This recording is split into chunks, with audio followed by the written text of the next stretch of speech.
સો હેલ્પરમાં આપણે ઉપર પહેલી વાર જ બનાવું છું લોકલ હેલ્પર બની જશે so class local helper okay so એની અંદર આપણે શું કરીએ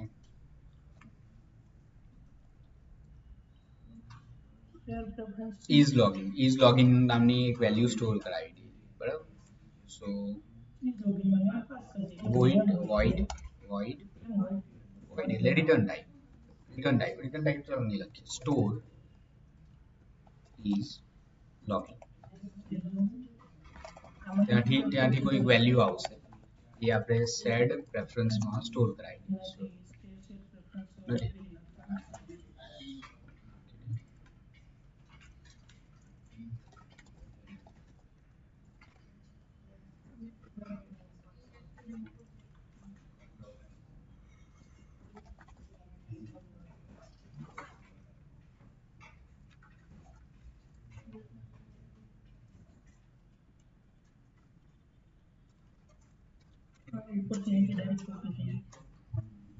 સેમ જ નામ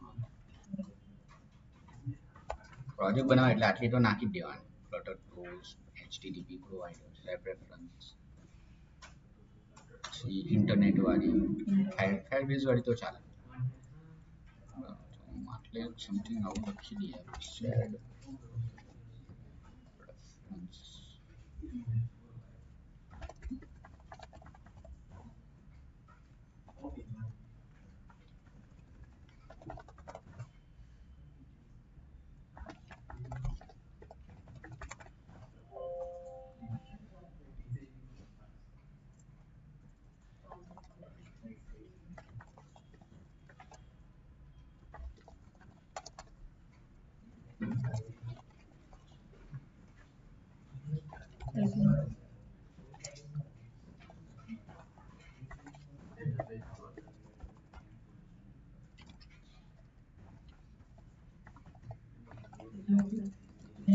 વેલ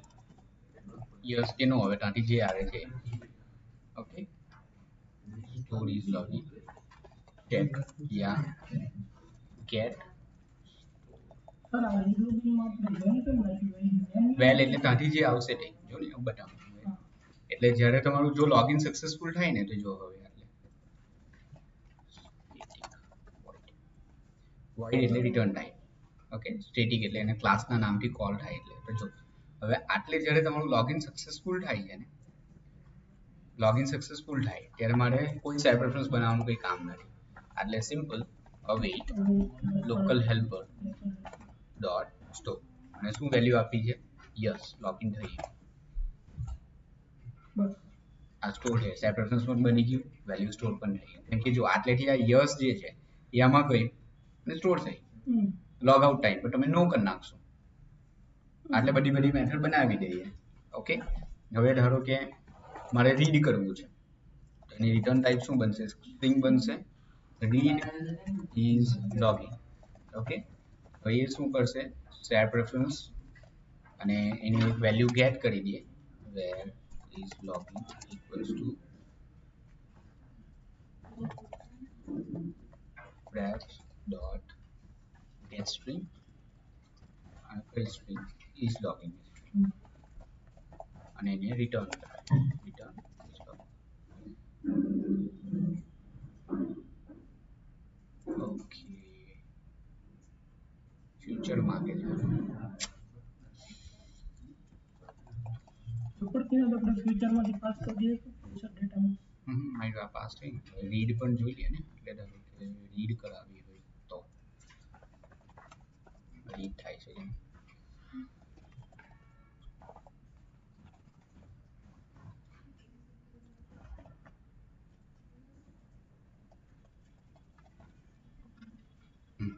રીડ થઈ જાય એટલે ચેક કરાવવું હોય ત્યારે આટલું લખાય પેલું ચેક લોગિનમાં આપણે બધું કરે પેલા સેપ રેફરન્સને ડિક્લેર કરવાનું પછી વેલ્યુ રીડ કરવાનું ચેક કરવાનું એની જગ્યા પર ડાયરેક્ટ રીડ કરીને ચેક જ કરી લો એટલે સેપ રેફરન્સ દર વખતે બનાવવું નહીં પડે અને ઇઝ લોગિન યસ તો પછી અહીંથી નીચેથી નેવિગેટર મારી દેવાનું હા s equals to yes હોય s equals to yes હોય તો નેવિગેટર મારીને એને બીજા પેજથી ડાયરેક્ટ કરી નાખો okay s equal to if double equals to yes આવે એનો મતલબ કે લોગિન છે. વેરિયેબલ બનાવે એટલે રીડ ઇઝ લોગિન શું કરે છે, મને ઇઝ લોગિન ની શું વેલ્યુ છે તે રિટર્ન આપે છે. એ રિટર્ન આપે છે તો મેં આટલે ચેક કરી લીધું કે રિટર્ન શું આપ્યું, યસ રિટર્ન આપ્યું. ઓકે, યસ રિટર્ન આપ્યું એનો મતલબ કે લોગિન સક્સેસફુલ છે. તો તમારું સીધું લોગિન પેજ આવવું જોઈએ, હોમ પેજ આવવું. હા, ને આટલે તમે એવું પણ કરી શકો ને, સ્ટેટિક વોઇડ ક્લિયર લોગઆઉટ બરાબર. તો લોગઆઉટ પર ખાલી સિમ્પલ સેટ રેફરન્સ અને આટલો પ્રેફરન્સ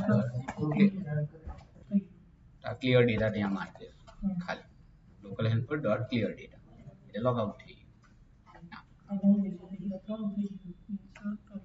આ સ્ટોર, આ રીડ ને ક્લિયર. સ્પેસિફિક ક્લિયર કરાવવું હોય તો સ્પેસિફિક પણ ક્લિયર કરાવી શકો. ક્લિયર 1 તો આટલે ત્યાંથી તમે નેમ લાવશો તો આટલે રિમૂવ ત્યાંથી જે નેમ આવે તે ઇઝ લોગિન મોકલું તો ખાલી is login clear 1 clear all આવું બનાવીશું clear all. Okay, so share preference